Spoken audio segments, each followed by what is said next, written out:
পবিত্র শাওয়াল মাসে বছরের শ্রেষ্ঠ দিন জুমার দিন আমাদেরকে আগেভাগে মসজিদে উপস্থিত হয়ে দিন ও ইসলামের কিছু কথা বলার ও শোনার তৌফিক দান করেছেন। এই জন্য দিন থেকে কালিমাত শুকরিয়া আদায় করে বলি আলহামদুলিল্লাহ।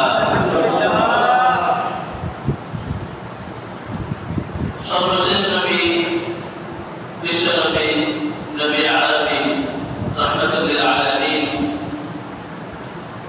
মুহাম্মদ সাল্লাল্লাহু আলাইহি ওয়াসাল্লামের উপর দিন থেকে দরুদ পাঠ করে বলি সাল্লাল্লাহু আলাইহি ওয়াসাল্লাম। সম্মানিত উপস্থিতি, গত জুমা থেকে ধারাবাহিকভাবে আলোচনা শুরু করেছিলাম ইমানের সাথে মৃত্যুর 10টি আমল সম্পর্কে। মৃত্যুর সময় যদি কোনো মানুষের ইমান নসিব হয় তাহলে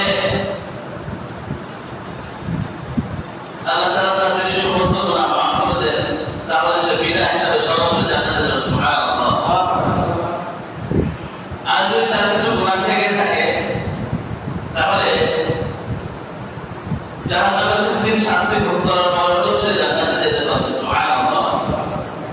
কিন্তু আল্লাহ না করুন মৃত্যুর সময় যদি কারো ইমান নসিব না হয় তাহলে তার জান্নাতে যাওয়ার কোনো সুযোগ নাই। এই জন্য সারা জীবন আমরা যেভাবেই কাটাই সবচেয়ে গুরুত্বপূর্ণ বিষয় হলো আমার শেষ ভালো কিনা। শেষ ভালো না, সব ভালো না।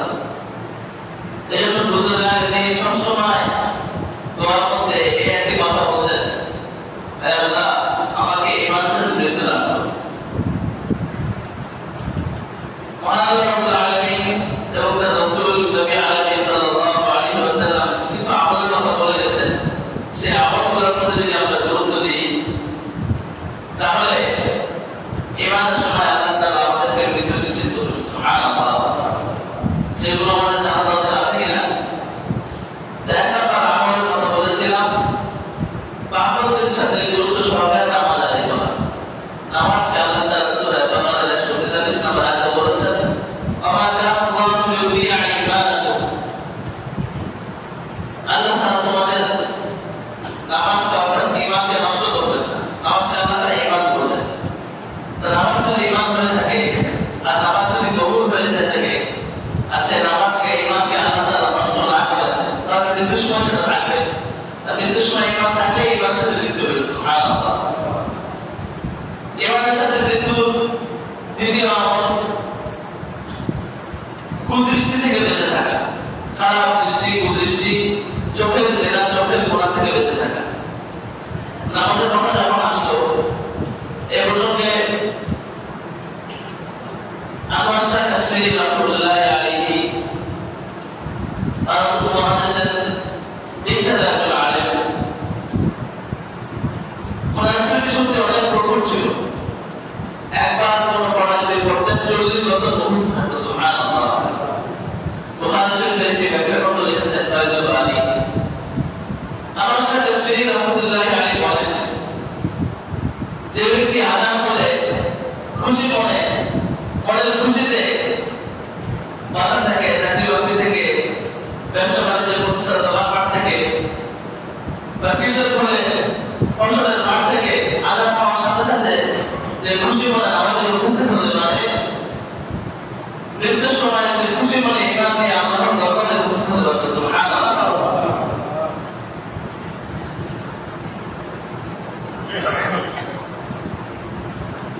মহান আল্লাহ রাব্বুল আলামিন সূরাতুল আরাফ ৮ নম্বর পারা ১১ নম্বর পৃষ্ঠা সূরা আরাফের ১৭ নম্বর আয়াতে ইরশাদ করেন,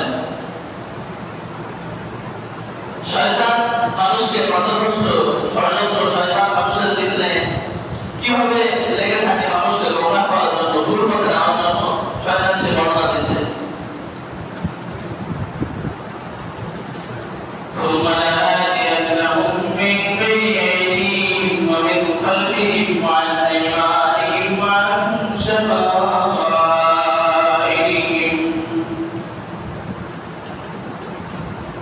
শয়তান বলছে, হে আল্লাহ, এই বনি আদমকে গোমরাহ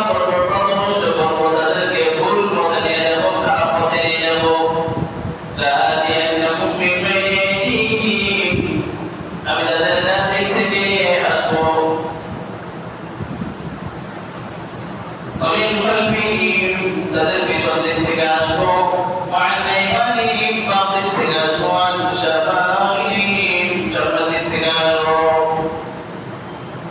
من بين أيديهم সামনের দিক থেকে ومن خلفهم পিছন দিক থেকে وعن أيمانهم ডান দিক থেকে وعن شمائلهم বাম দিক থেকে সামনের দিক পিছনের দিক ডান দিক বাম দিক চারটি দিকের কোনো শয়তান উল্লেখ করলো এই চার দিক থেকে আমি মানুষকে গোমরাহ করার জন্য ভুল পথে নেওয়ার জন্য চেষ্টা করব তাদেরকে কুমন্ত্রণা দেব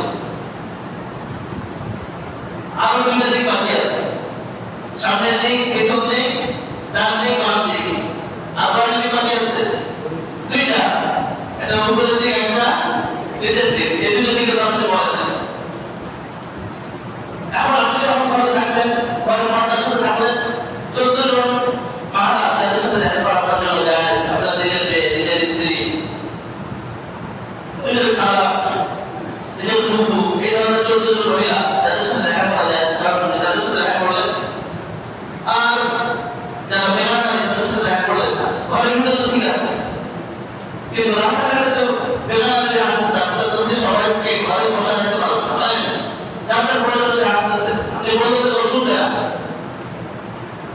দেখো রাস্তায় চলার ক্ষেত্রে ডান দিক থেকে বাম দিক থেকে সামনের দিক থেকে পিছন দিক থেকে চারদিক থেকে শয়তান চেষ্টা করবে কোনো মহিলার দিকে নজর দিয়ে আপনার অন্তরে খারাপ ওয়াসওয়াসা কুমন্ত্রণা দেওয়ার জন্য বাকি থাকলো দুইটা দিক উপরের দিক আর নিচের দিক আপনি যদি রাস্তার উপরের দিক তাকায় হাঁটেন তাহলে বুঝতে পারবেন যে গর্ত থাকতে পারে এই কোনো থাকতে পারে থাকতে পারে না উপরের দিক তাকায় হাঁটো কিনা সম্ভব না আর বাকি চারদিক সামনের দিক পিছন দিক ডান দিক বাম দিক থেকে শয়তান আছে বাকি থাকলো শুধু একটা দিক সেটা হলো কি নিচের দিক নিচের দিক তাকায় যদি আপনি চলেন নজর হেফাজত করে নজর বেঁধে চলে যদি আপনি চলেন তাহলে শয়তানের সব কুমন্ত্রণা থেকে আপনি হেফাজতে থাকতে পারবেন সুবহানাল্লাহ ওয়া বিহামদিহি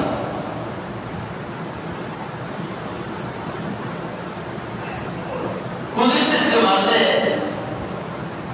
কিন্তু সমাজে ইমান নসিব হয় এই সম্পর্কে আল মুজামুল কবির লিতবারি ইমাম তাবরানী রাহমাতুল্লাহি আলাইহি হাদিস কিতাব আল মুজামুল কবির হাদিস নাম্বার 10363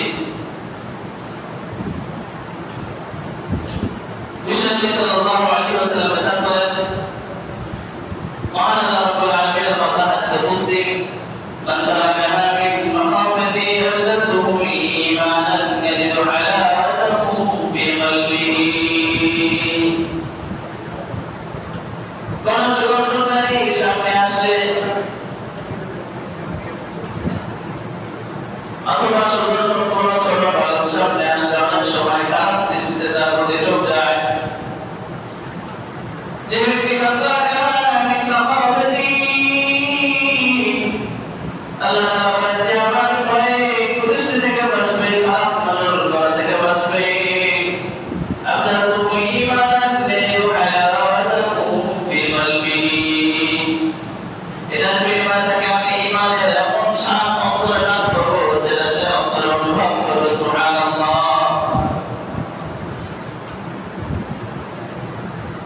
কোন মহিলা বেলাদারি সামনে আসলে এমন কিছু রাস্তাঘাটের মধ্যে সে আমার বলা সবচেয়ে বেশি তারা মোবাইলের তো কিছু দিক আছে যেগুলো ব্যবহার করা প্রয়োজন গুরুত্বপূর্ণ সংবাদগুলো আপনি শুনলেন মোবাইলের বিশেষ কারো বয়ান যদি আপনার পছন্দ হয় মুশতাকুর নবী কাসেম সাহেব আছেন জিলানুর রহমান নাজির সাহেব আছেন মামুনুল্লাহ সাহেব আছেন বড় বড় আলেম আছেন এগুলো শুনলেন কিন্তু তারপর অনেক সময় খারাপ চিন্তা চলে আসে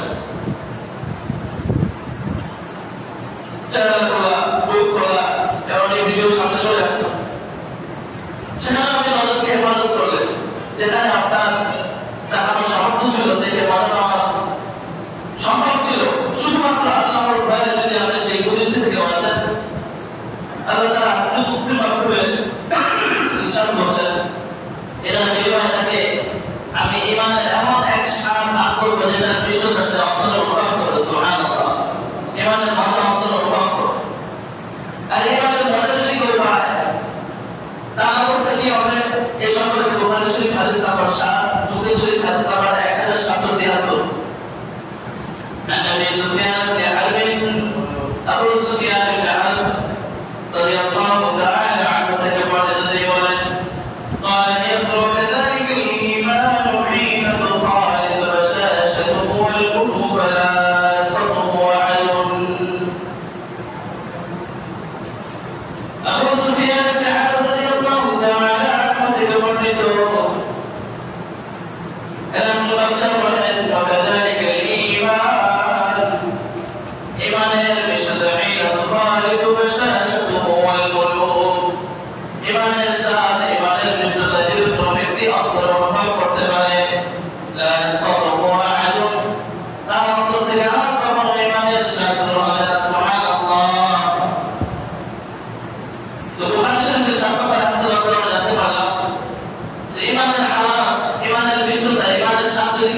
অনুভব করতে পারে, সেটা তার অন্তর থেকে আর কখনো কি হবে না, বের হবে না। সুতরাং ঈমানের হালাওয়াত যদি কোনো ব্যক্তি অর্জন করতে পারে, তাহলে এই হাদিসের মাধ্যমে আমরা বিশ্বাস করতে পারি, আশা করতে পারি মৃত্যুর সময় শয়তান যতই ষড়যন্ত্র করুক তার অন্তর থেকে ঈমান বের হবে না। তো ঈমানের এই হালাওয়াত নিশ্চয়ই অর্জন করার জন্য কি করতে হবে? ওই যে মনে করতে হবে যে তোমার হাদিসে বললাম 20 থেকে 22টা আল্লাহ তাআলা ঈমানের সেই শান দান করবে। আর যার অন্তরে ঈমানের সেই শান একবার ঢুকবে, তার অন্তর থেকে আর কখনো বের হবে না। সুতরাং ঈমানের উপরে মৃত্যুবরণ করার জন্য অন্যতম একটি আমল হলো নজরের হেফাজত।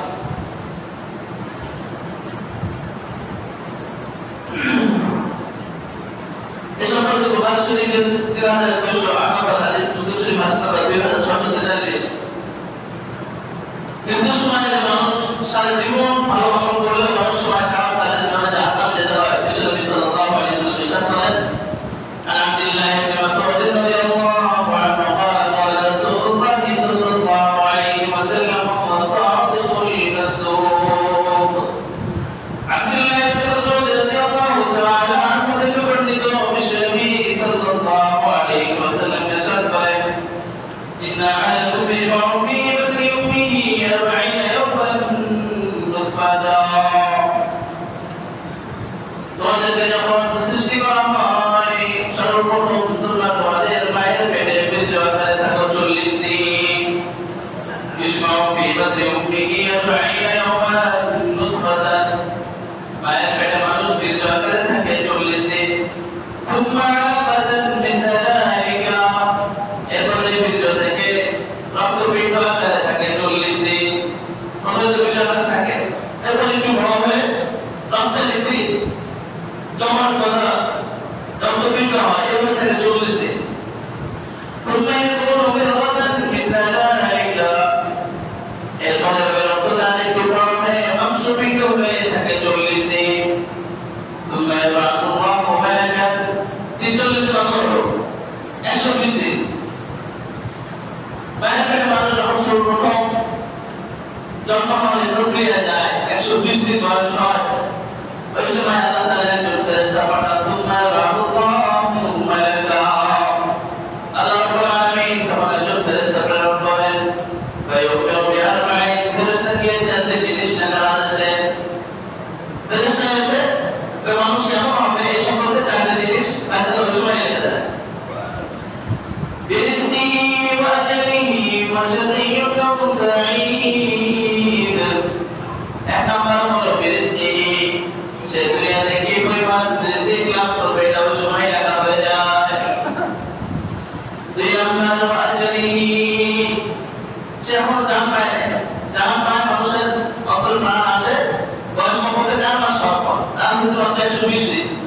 এই সময় লেখা হয়ে যায় 2 নম্বর যে বিষয়টা এই সময় লেখা। 1 নম্বর রিজিক, সে দুনিয়াতে কতটুকু রিজিক ভোগ করবে। 2 নম্বর ফেরেশতা যে বিষয়টি লেখে সেটা হলো ওয়া আজলিহি, সে কোন বছর কোন দিন কোন সময় কখন মৃত্যুবরণ করবে এটা ওই সময় লেখা হয়ে যায়। সুবহানাল্লাহ। 3 নম্বর ওয়া শাকিয়্যুন, সে দুর্ভাগ্য হবে কিনা এটা ওই সময় লেখা হয়ে যায়। আও সাঈদুন, সে সৌভাগ্যবান হবে কিনা ভালো হবে কিনা 4 নম্বর সেটাও ওই সময় লেখা হয়ে যায়। মানুষের তাতে আগে থেকেই লেখা হয় যে সে দুনিয়াতে কি ভালো হবে না খারাপ হবে। এখন আপনাদের প্রশ্ন হতে পারে, যেহেতু আমার তাকদীরে আমার কপালে আগে থেকেই লেখা আছে আমি কি করবো, গুনাহ করবো না ভালো করবো, তাহলে আমি যদি খারাপ কাজ করি তাহলে তো সেটা আমার দোষ না। তকদীরে লেখা ছিল সেজন্যই আমি খারাপ কাজ করতেছি, এই ধরনের ধারণা হয় না। আসলে ব্যাপারটা হলো মানুষ দুনিয়াতে এসে কি করবে এটা আল্লাহ তাআলা আগে থেকেই জানে। এজন্য সে যেটা নিজে ইচ্ছাই করবে এটা আল্লাহ তাআলা আগে থেকেই লিখে দিয়েছেন। যেমন বলেন আমাদের এই বিবিঘাট গ্রামে বাইরে স্কুল আছে, স্কুল আছে না? স্কুলে সারা বছর পড়াশোনা করার পরে ডিসেম্বরের দিকে বা নভেম্বরের দিকে একটা বার্ষিক পরীক্ষা হয়, তাই না? একজন টিচার রান্নার ধর নভেম্বরে 30 জন ছাত্র আছে। এখন এই টিচার সারা বছর এসএসসি কিভাবে পড়াশোনা করে কতটুকু পারে না পারে তো ভালো করে জানে।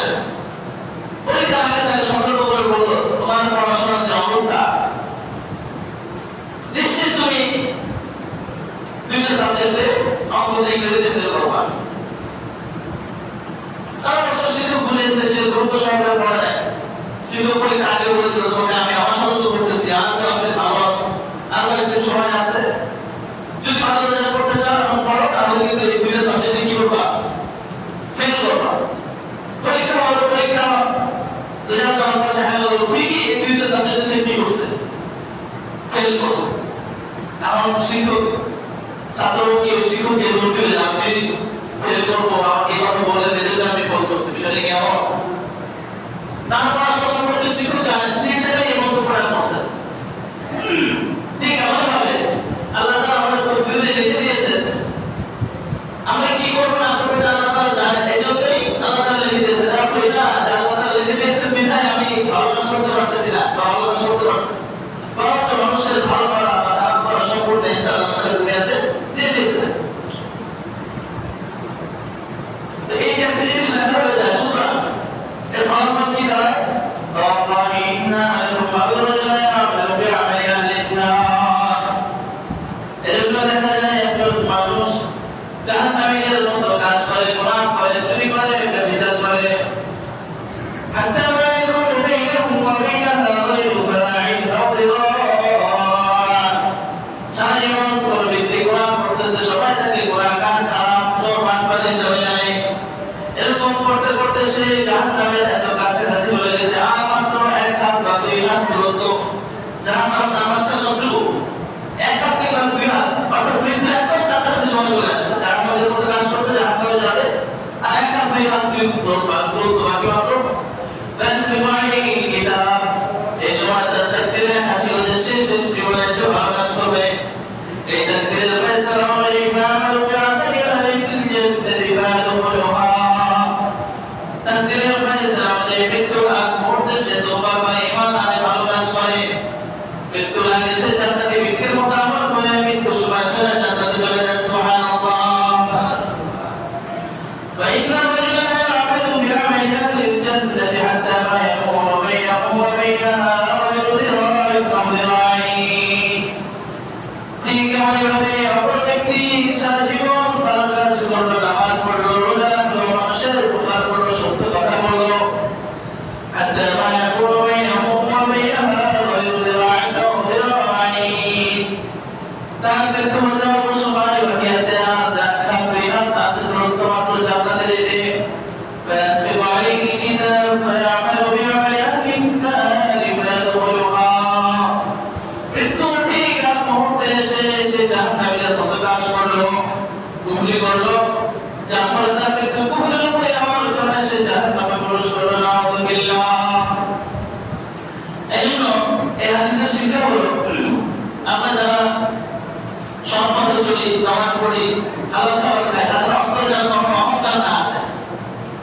কেননা আমার মৃত্যু কি অবস্থা হবে সেটা আমি জানি না। আল্লাহ না করলে আমার মৃত্যু ইমানের উপরে না, আমার মৃত্যু আসলে আমি কারোর সাথে তুলে বসি, তাহলে আমি জাহান্নাম। এই জন্য এই কাজ করার পরে অহংকার করা উচিত না। ঠিক তেমনই হবে কোন মুসলমান যতই গুনাহ করুক না কেন, এমনকি কোন কাফির মুশরিক হোক, তার আল্লাহর রহমত থেকে নিরাশ হওয়া উচিত নয়। কেননা জাহান্নামে তার মৃত্যু কি অবস্থায় আছে, মৃত্যুর পূর্বে যদি তার হেদায়েত নসিব আসে, ভালো কাজ করে, তওবা করে, ঈমান আনে, ভালো আমল করে, তার মৃত্যু হবে, ঈমানের উপর সে জান্নাতে প্রবেশ করবে। সুবহানাল্লাহ। এই জন্য যেহেতু মৃত্যুর সময় তার ঈমান থাকে ও থাকে না, যেহেতু বলা যায় না, এজন্য আমাদেরকে এমন কয়েকটি আমল গুরুত্ব সহকারে করা উচিত, যার মাধ্যমে আমরা ঈমানের সময় ঈমানের সাথে মৃত্যুবরণ করতে পারি, এই জ্ঞানটা আমরা দিতে পারি। সেটার জন্য এক নম্বর কাজ কি বলছিলাম, নামাজের প্রতি গুরুত্ব দেওয়া। দুই নম্বর হলো চোখের জেনা, কুদৃষ্টি, খারাপ দৃষ্টি থেকে বেঁচে থাকা। মুস্তাদরাকে হাদিস নাম্বার 5875। খারাপ দৃষ্টি, চোখের জেনা, কুদৃষ্টি দেওয়া কত বড় গুনাহ। عن عبادة بن اليمان قال النبي صلى الله عليه وسلم النظر سهم مسموم من سهام إبليس. وزيد بن اليمان رضي الله تعالى عنه النبي صلى الله عليه وسلم النظر سهم مسموم من সিহামি ইবলিস। কুদৃষ্টি হলো এমন একটি তীর, যে তীরে বিষ মাখা আছে। এই তীর নিক্ষেপ করতেছে স্বয়ং ইবলিস। বলেন নাউযুবিল্লাহ। যে ব্যক্তি কুদৃষ্টি দিবে, এই বিষ মাখা তীর তার শরীরে মিলে যাবে। আপনি বলেন তো, একটা হলো স্বাভাবিক ভাবে তীর মিলা, যদি তীর ঢুকে আপনার শরীরে ছুরি ঢুকে, তাহলে রক্ত বের হতে হতে যদি অতিরিক্ত রক্ত বের হতে আপনি মারা যাবেন। আর যদি সাথে সাথে ব্যান্ডেজ করা হয়, আল্লাহ তাআলা হায়াত রাখে, তাহলে বাঁচবেন। কিন্তু যদি সে তীর বা ছুরি বা গুলি এর মধ্যে যদি বিষ মাখা থাকে, তাহলে বাঁচানোর সম্ভাবনা আছে। ঢোকার সাথে সাথে সে বিষ পুরো শরীরে ছড়ায় পড়বে। ঠিক তেমনই কুদৃষ্টি, এটা হলো চোখের জানা, খারাপ দৃষ্টিতে দেখা, এটা হলো ইবলিসের একটি বিষাক্ত তীর। এই জন্য কেউ যখন একজন ইচ্ছায় বা অনিচ্ছায় একজন মহিলাকে দেখলো, বেকার নারীকে দেখলো, যেটাকে আল্লাহ তাআলা হারাম করেছে, সেটা দেখছে চোখ দিয়ে, কিন্তু তারপর আসলে সক্ষম করতেছে, তাকে আইটু দেখতে মন চাইতেছে, তাকে কাছে পাইতে মন চাইতেছে। তো বিষাক্ত তীর বিষ যেমন পুরো শরীরে ছড়ায় পড়ে, এছাড়া চোখ দিয়ে, কিন্তু এখন পুরো শরীর দিয়ে সব কিছু তার জন্য কি হয়ে গেছে, ব্যস্ত হয়ে গেছে, বিষ পুরো শরীরে ছড়ায় পড়ছে। কুদৃষ্টির ভয়াবহতা সম্পর্কে ইরশাদ করার পরে বিশ্বনবী সাল্লাল্লাহু আলাইহি ওয়াসাল্লাম বলেছেন, মান তারাকাহু খাওফান মিন আল্লাহি আতাহু আল্লাহু ঈমানান ইয়াজিদু হালাওয়াতাহু ফি কলবিহি। যে ব্যক্তি আল্লাহর ভয়ে বেগানাকে দেখা থেকে চোখকে নিচু করে রাখবে, চোখ হেফাজত করবে, আল্লাহ তাআলা তাকে ঈমানের এমন একটি স্বাদ, এমন একটি হালাওয়াত, ঈমানের মিষ্টতা অন্তত দান করবেন। এই যে ঈমানের স্বাদ সে অন্তরে আজীবন লাভ করবে। সুবহানাল্লাহ। সুনান কুরআন বাইহাকি হাদিস নাম্বার 13950। যে ব্যক্তি কুদৃষ্টি দেয়, তার উপরে স্বয়ং আল্লাহ তাআলার অভিশাপ। বলেন নাউযুবিল্লাহ। আল্লাহ তাআলার অভিশাপ আপনাকে চাই। মানুষের অভিশাপ থেকে মানুষ ভয় করে, সেই জায়গায় আল্লাহ তাআলা যদি স্বয়ং এমন করে অভিশাপ দেয়, তাহলে বাঁচার কোনো উপায় আছে? উপায় নেই। আল্লাহ তাআলা এরশাদ বিশ্বনবী সাল্লাল্লাহু আলাইহি ওয়াসাল্লাম হাদিসে কুদসিতে বলেন, আল্লাহু নাযিরা ওয়াল মানদুরা ইলাইহি। সূরা কুরআন বায়ান হাদিস নাম্বার 13950। আল্লাহু নাযিরা ওয়াল মানদুরা ইলাইহি। আল্লাহ তাআলা লানত করেন, অভিশাপ করেন ওই ব্যক্তির উপরে যে অন্যের প্রতি কুদৃষ্টি দেয়। বলেন নাউযুবিল্লাহ। ওয়াল মানদুরা ইলাইহি, যার প্রতি কুদৃষ্টি দেওয়া হয় তার উপর আল্লাহ তাআলা লানত, অভিশাপ করেন। নাউযুবিল্লাহ। আপনি যদি কোনো বেগানাকে দেখেন, তাহলে আপনার উপরও আল্লাহ তাআলা লানত, অভিশাপ। ঠিক যেমনভাবে যে বেগানাদের প্রতি মানুষ দেখছে, যে নারীকে মানুষ দেখছে, তার উপরও আল্লাহ তাআলা লানত এবং অভিশাপ। নাউযুবিল্লাহ। কেন? তার চুল খোলা, চেহারা খোলা, শরীরের অঙ্গপ্রত্যঙ্গ খোলা দরকার কি? আল্লাহ তাআলা তাদেরকে পর্দায় আবৃত করে ঢেকে রাখতে বলেছেন। আল্লাহ তাআলা এরকম অমান্য করার কারণে একটা মানুষ তাকে দেখতেছে, যে দেখবে তার উপরও আল্লাহ তাআলা লানত। যাকে দেখা হচ্ছে, যে মহিলাকে দেখা হচ্ছে, তার উপরও আল্লাহ তাআলা লানত। নাউযুবিল্লাহ। অনেকে নিজের মেয়েকে, নিজের বউকে সুসজ্জিত করে ব্যাপারটার সাথে বাইরে বের করতেছে। আপনি মনে করতেছেন যে তাকাবে তার দোষ, যে তাকাবে তার উপর আল্লাহ তাআলা লানত। আপনি আপনার বউকে এমন ভাবে বের করলেন যে মানুষ তার দিকে তাকাচ্ছে, আপনার বউর উপর আল্লাহ তাআলা লানত করেন। নাউযুবিল্লাহ। আল্লাহ তাআলা আমাদের সবাইকে বোঝার তৌফিক দান করুন। সর্বশেষ আমি আপনাদেরকে একটা ঘটনা বলে আলোচনা শেষ করছি।